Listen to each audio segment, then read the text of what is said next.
आईना की इस सीरीज का आगाज किया गया था मुकेश अंबानी की जुस्तजू से और आपको ये बताया गया था कि आपने कारोबार कैसे सेलेक्ट करना है और अपने लिए आपने कौन सा कारोबार जो है वो करना है। मैं हूं आपका दोस्त फरहान भाई और आप देख रहे हैं आपका अपना साथी प्रोग्राम आईना कारोबारी चैनल बिजनेस इनसाइट्स पे।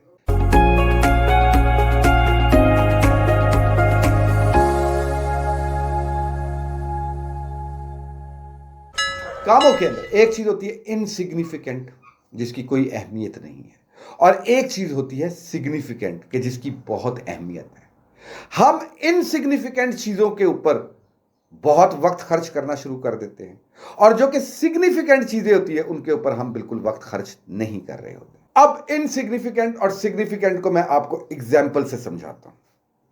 मैं अक्सर लोगों को देखता हूं कि वो जब रेस्ट कर रहे होते हैं तो वो फजूल किस्म के वीलॉग्स ब्लॉग्स वो सुन रहे होते हैं। ऐसे अजीबो गरीब किस्म के वीलॉग्स और ब्लॉग्स बनना शुरू हुए हैं। इतनी गलत जबान उनके अंदर इस्तेमाल होती है, वो उनको देख रहे होते हैं, वो जुगते सुन रहे होते हैं। मतलब आज तक मुझे ये कल्चर तो समझ ही नहीं आया कि ये कितने, आप खुद सोचिए कि जुगत का कल्चर कितना कितना इसके अंदर भी कितनी ज्यादा बेगैरती का अंसर शामिल है। बेगैरती का ये जो जुगत कल्चर है, सोचिए जरा। आप जब जुगत सुन रहे होते हैं, जुगत किससे रिलेटेड होती है? हमारे बड़े मुकद्दस रिश्तों से रिलेटेड होती है जुगत जो है। कोई माँ बहन बाप, इन रिश्तों से तो मुतल्लिक होती है वो जुगत जो है। और हम वो जुगत सुन के इंजॉय कर रहे होते हैं, इंतहाई इनसिग्निफिकेंट चीज देख रहे होते हैं, इनसिग्निफिकेंट। और उस इनसिग्निफिकेंट चीज के अंदर भी हम क्या देख रहे हैं? हम दोबारा बेगैरती देख रहे हैं। जुगत को सुनना, जुगत पे हंसना, ये क्या है? जुगतें मारना, ये क्या है? बेगैरती है, बेगैरती।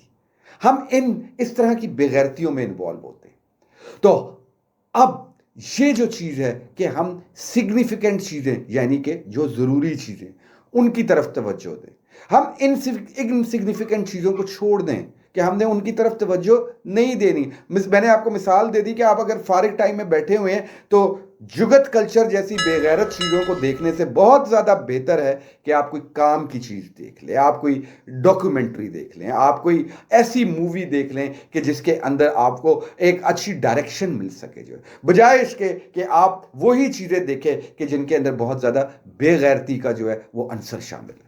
हम एक गैरतमंद कौम है यार, हम इन बेगैरतियों की तरफ क्यों जाते हैं? सोचिए जरा। या तो हम अपने आप को गैरतमंद कहना छोड़ दें यार, मत कहें अपने आप को गैरतमंद। अगर हम जुगतों में बिलीव करते हैं, अगर हम जुगत कल्चर में बिलीव करते हैं, अगर हम ये समझते हैं कि एक दूसरे की तज़हीक करना बहुत अच्छी चीज है, तो फिर हम अपने आप को गैरतमंद मत कहें, फिर हम बेगैरत हैं। तो अगर हम ऐसे नहीं हैं तो फिर इन चीजों को छोड़िए। हम अपनी सिग्निफिकेंट चीजों को अपने सामने लेकर आइए, वो चीजें लेकर आइए जो कि वाकयातन पे हमें करनी चाहिए। हम तदबीर को सोचे। हम देखो, कई दफा आप फारिग बैठे होते हैं तो आपको सोचना है किस चीज के ऊपर कि मैंने क्या काम करना है, कैसे करना है। अब ये जो सोचने का अमल है ये भी तो वक्त लेगा ना। हम अपनी उस तदबीर के बारे में सोचें। हम पढ़ें, इन लोगों को पढ़ें जो दुनिया के बड़े कामयाब लोग हैं, हम इनके बारे में पढ़ें और ये देखें कि ये लोग किस तरह कामयाब हुए हैं। इनके बारे में हमें पढ़ना बहुत ज़रूरी है। तो हम ये चीज़ें नहीं करते। मुझे याद आ गया इस टाइम के ऊपर आपके साथ बात करते हुए, बिल गेट्स का एक इंटरव्यू था और उसको किसी ने पूछा कि Gates, you don't pass sarcastic comments on anybody. कि बिल गेट्स, आप तंजिया बात नहीं करते किसी के लिए भी। उसने कहा, why should I do this on the matters which I think that I can also commit and I should avoid.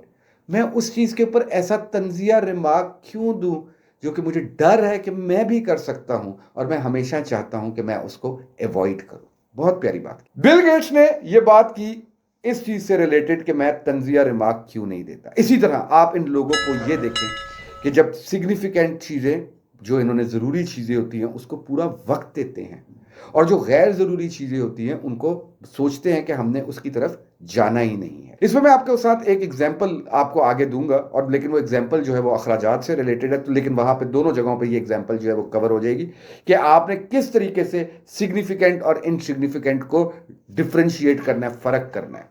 क्योंकि आपके अखराजात का जो ताल्लुक आएगा ना आगे, वो डायरेक्ट इस चीज से आ जाते हैं। हम अखराजात की तरफ, हम अखराजात के ऊपर जब आते हैं तो हम लोग बहुत सारी चीज़ों के अंदर बिल्कुल फजूल के पैसे खर्च कर रहे होते हैं, बिल्कुल फजूल के पैसे खर्च कर रहे होते हैं, जिसको हमें नहीं खर्च करना चाहिए। मैं अक्सर जाता हूँ, जब मैं देखता हूँ लोगों को कि इतने ज़्यादा अमीर लोग नहीं होते, इतने ज़्यादा कोई वेल टू डू लोग नहीं होते, लेकिन उनके अंदर भी एक ये चीज़ होती है कि यार मोबाइल का नया मॉडल आए तो मैंने जनाब नए मॉडल का मोबाइल ख़रीद लेना है, या मैंने नए मॉडल का मोबाइल जो है वो किस्तों पे ले लेना है। एक अजीब सी बात है यार, एक इंतहाई इनसिग्निफिकेंट चीज़ है यार। ये क्या बकवास है यार कि आप कहते हैं कि जी मोबाइल जो है ये मैंने चेंज कर लेना है। क्यों जी चेंज कर लेना जी, नया मॉडल आया, क्यों नया मॉडल से क्या फ़र्क पड़ता है? और जी लोग क्या कहेंगे कि पुराना, लोग क्या यार, हर जगह हमारे साथ ये जो प्रॉब्लम है ना, लोग क्या कहेंगे, लोग क्या कहेंगे। एक हमारे यहाँ का वो ड्राइवर है, वो आता है, वो कहता है, आया मेरे पास, कहता है साहब जी मुझे 10-1 हज़ार रुपया दे दीजिएगा। मैंने कहा क्या करना है?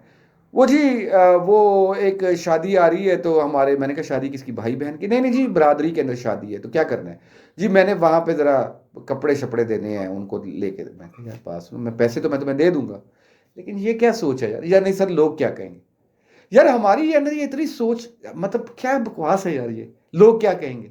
मतलब लोगों की हमें इतनी ज्यादा परवाह है यार। हमारे घर के अंदर हमें प्रॉब्लम पेश आ रही है और हम परेशान इस चीज में हो रहे हैं कि लोग क्या कहेंगे। इस अखराजात की बात मैंने की थी, सिग्निफिकेंट चीजों और इनसिग्निफिकेंट को देखे। मोबाइल बदलना एक इंतहाई फजूल किस्म की बात है, इनसिग्निफिकेंट सी चीज है। ये क्या बकवास है कि जी मोबाइल बदलना है?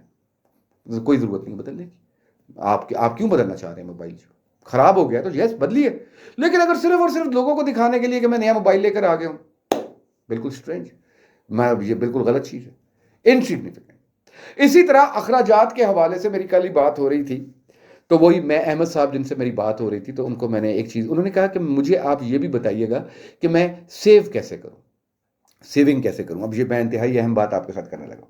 तो मैंने उनसे यही बात की कि आप सेविंग कैसे कर सकते हैं। आप सेविंग ऐसे कर सकते हैं कि आप ये सोचें कि आपकी कौन कौन सी चीजें ऐसी हैं जो इंपॉर्टेंट हैं, वेरी इंपॉर्टेंट है, वो कौन सी प्रायोरिटीज है, वो कौन सी सिग्निफिकेंट चीजें और कौन सी इनसिग्निफिकेंट चीजें, आपके अखराजात क्या है।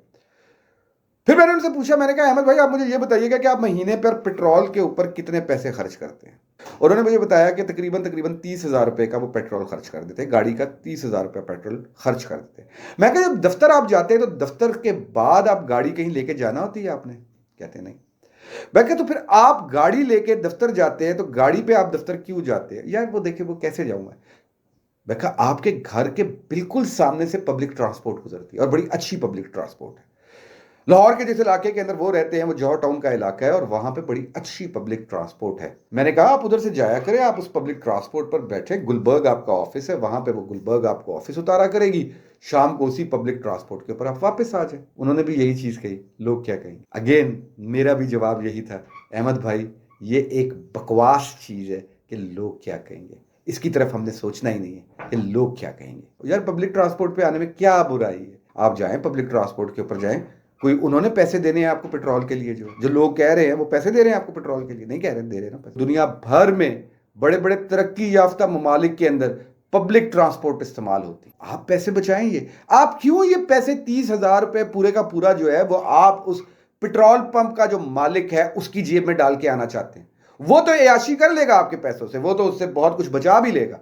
आप क्यों महीने का 30,000 रुपया उसकी जेब में डाल रहे हो, जबकि आप सिर्फ और सिर्फ 15,000 रुपए खर्च करके, 15,000 रुपए खर्च करके अपने दफ्तर जा सकते हैं महीने में, और 15,000 रुपए आपके अकाउंट में आ सकते हैं। आपके अकाउंट में वापस 15,000 रुपए जो हैं वो आ सकते हैं। तो आप 15,000 रुपया बचाइए, ये पेट्रोल पंप के मालिक की जेब में क्यों डालना है? उसको क्यों अमीर से अमीर तर करते जा रहे हैं आप? करें गरीब उसको, मत करें, मत दिलवाएं बेजा पेट्रोल, मत दिलवाएं उसको, गरीब करें, उसको गुर्बत में लेकर आए। लेकिन हम क्या कर रहे हैं कि हम खुद उसको अमीर कर रहे हैं और खुद गरीब होते जा रहे हैं। गरीब कर दें उसको, मत उस अपनी सिर्फ फजूल खर्ची की वजह से आप एक सेगमेंट को जो है आप उसको अमीर से अमीर तर करते जा रहे हैं। मत करो। पूरी दुनिया में ये ट्रेंड है।